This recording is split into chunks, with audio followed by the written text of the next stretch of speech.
تسكت؟ وسبحان الله وبحمده 100 مرة حطت عنك خطاياك وإن كانت مثل زبد البحر. البحر كله، مش البحر اللي عندنا. ليش تسكت وكلمة لا حول ولا قوة إلا بالله كنز من كنوز الجنة؟ كنز وين؟ في الجنة. كنز الدنيا تفنى به الأعمار عشان نحصل عليه وهو فاني.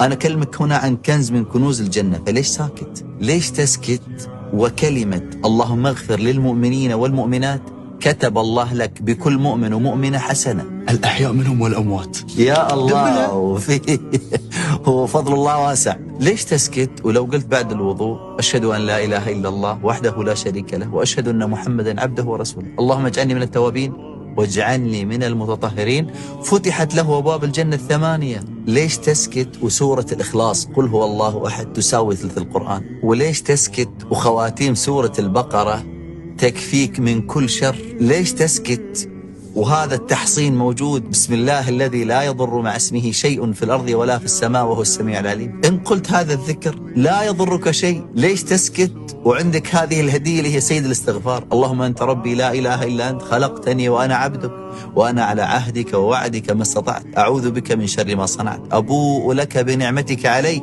وأبوء بذنبي فاغفر لي فإنه لا يغفر الذنوب إلا أنت. إن قلت هذا الدعاء في الصباح ومت من يومها دخلت الجنة، وإن قلت في المساء ومت بعدها دخلت الجنة. ليش ساكت؟ ليش تسكت وهذه الهدية من صلى علي صلاة واحدة صلى الله به عليها 10 عليه الصلاة والسلام صلى الله عليه وسلم. ليش تسكت عقب الأذان وعندك هذا الذكر؟ اللهم رب هذه الدعوة التامة والصلاة القائمة آت محمدا الوسيلة والفضيلة وابعثه المقام المحمود الذي وعدته حلت له شفاعة يوم القيامة. ليش تسكت؟ لا والله ما راح أسكت، أدانا من الله بيها.